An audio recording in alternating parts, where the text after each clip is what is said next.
¿Qué tal? Bienvenidos a la entrevista de la semana aquí en DW Deutsche Welle. Los saludamos desde Berlín, Alemania. Yo soy Pia Castro.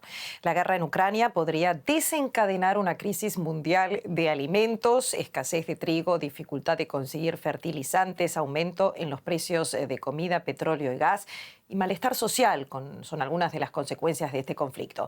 ¿Más hambre en el mundo por la guerra en Ucrania? Una pregunta que queremos hacer hoy. Vamos a tratar de responderla.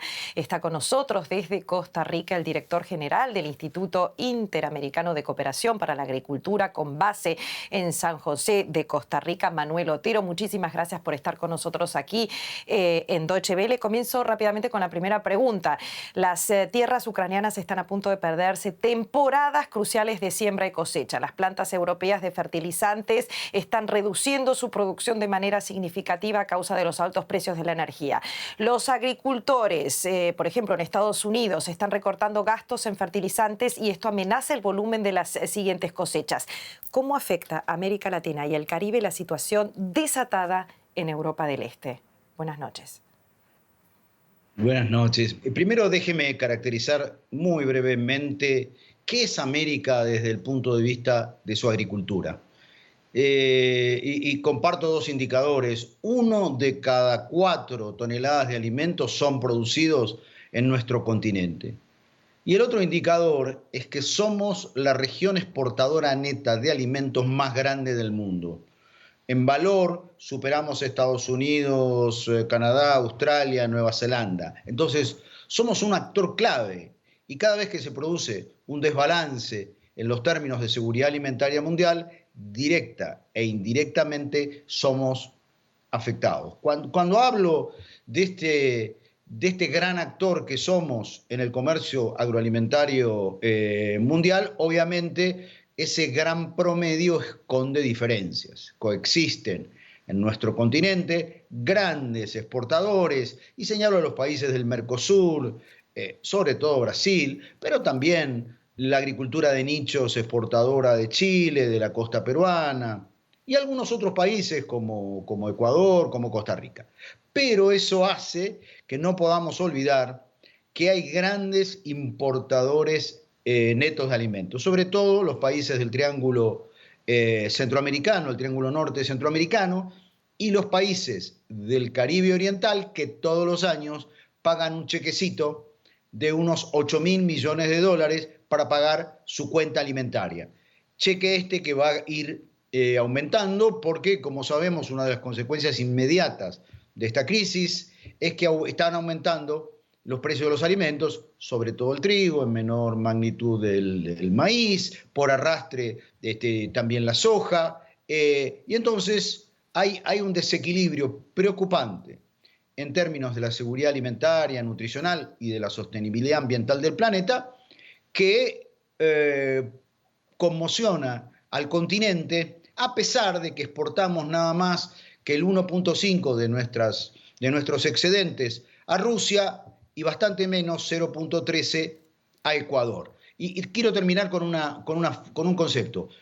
Cuando decimos que tenemos poca relación comercial, yo no puedo olvidarme que, por ejemplo, en el caso de Ecuador, 20% de las exportaciones de banano van a Rusia. Acabo de estar en Paraguay. Hay una enorme preocupación porque un 39% de las exportaciones de carne congelada de Paraguay van a ese destino. Lo mismo Colombia y la manteca Uruguay. Entonces, si bien tenemos relaciones comerciales bastante bajas con esos dos grandes actores del escenario agrícola internacional, hay países que se ven especialmente afectados.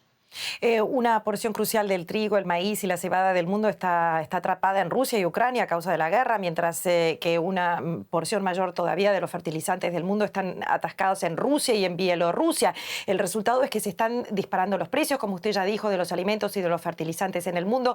Desde que comenzó la invasión el mes pasado, los precios de trigo han aumentado en un 21%, para dar quizás un ejemplo, los fertilizantes en un 40%. ¿Hay alguna estrategia paralela que se plantea en Latinoamérica? Mire, las primeras medidas que están tomando los países, insisto, en el corto plazo, es tratar de no afectar especialmente a los sectores más vulnerables, me refiero a los sectores de más bajos ingresos, que venían y vienen de ser afectados por la crisis sanitaria mundial, que generó más pobreza, que generó más inseguridad alimentaria. Entonces, estamos ante un escenario de un rebrote inflacionario, especialmente causado por los precios de los alimentos. No perdamos de vista que, si bien en Estados Unidos y en la Unión Europea el valor de los alimentos tiene un impacto relativamente bajo en los gastos de los hogares, entre un 7 y un 12%, la cosa se complica en los países latinoamericanos, cuyo impacto es del 25% o más, por ejemplo, en el caso de Guatemala, de más de un 40%. Entonces, las primeras medidas son tratar de amortiguar el impacto del costo de los alimentos. Algunos otros países, y me refiero específicamente al caso de Brasil, están lanzando un plan nacional de fertilizantes porque son conscientes de la enorme dependencia que significa para ese y otros países la compra de insumos, sobre todo de fertilizantes, y ese es el cuello de botella más importante que hoy tienen que enfrentar los países del Mercosur. Yo quisiera marcar acá un dilema, porque además de tener que ayudar con precios bajos de los alimentos a los consumidores, tampoco nos podemos olvidar que la rueda de la agricultura no puede ni debe parar y entonces hay que asegurar niveles de rentabilidad adecuados a los agricultores que están en un 90% en las zonas rurales. Muy interesante. El conflicto en Ucrania tan solo ha mezclado una catástrofe con otra. Estas no son mis palabras, esto lo ha dicho hace muy poco el director ejecutivo del Programa Mundial de Alimentos de la Agencia de las Naciones Unidas, que alimenta a 125 millones de personas. No ha habido ningún precedente que siquiera se acerque a algo como esto desde la Segunda Guerra Mundial. Usted, que es experto, ¿está preocupada?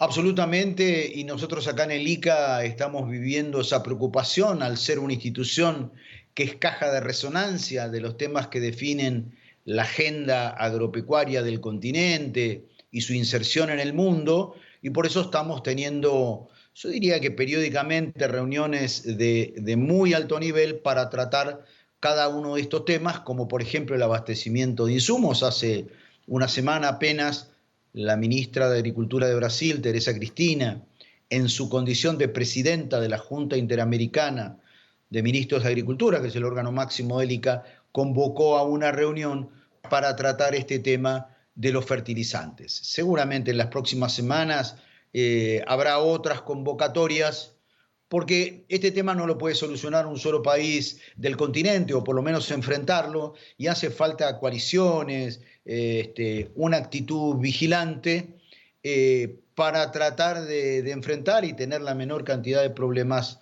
ante esta situación que hasta hace, yo diría, 45 días era insospechada. A pesar de ser un exportador neto de alimentos, en las Américas tiene una gran heterogeneidad y en el continente conviven países que son potencias agroalimentarias con países muy vulnerables en este tema. Usted ya nombró algunos ejemplos, las necesidades varían de país en país. No es lo mismo Uruguay que, por ejemplo, una isla del Caribe. ¿Cuál es su mirada? ¿Las preocupaciones son diferentes? Quizás me quiera dar un par de ejemplos. Sí, mire, yo quisiera contrastar a Brasil, un país en donde por cada dólar importado se generan $8 de exportaciones, y esto más o menos es la ecuación para los países del Mercosur y también para Chile.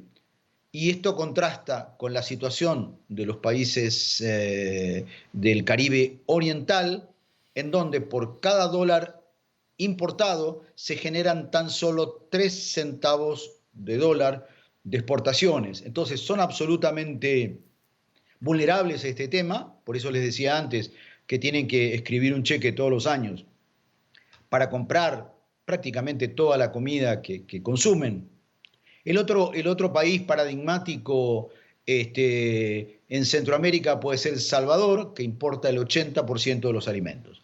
Pero el caso más grave de todos es la querida nación caribeña de Haití, que es el país más pobre del continente, en donde tenemos gravísimos problemas sociales, falta de oferta de alimentos, y este es uno de los temas más graves. Insisto, con los tres países del Triángulo Norte, Guatemala, Honduras y El Salvador, que acabo de señalar, los países del Caribe Oriental, que ven además en el tema climático un problema muy serio de vulnerabilidad, y por eso es que el ICA elabora periódicamente lo que damos en llamar el índice de vulnerabilidad alimentaria, y estos países aparecen al tope de este ranking de vulnerabilidad que es tan preocupante.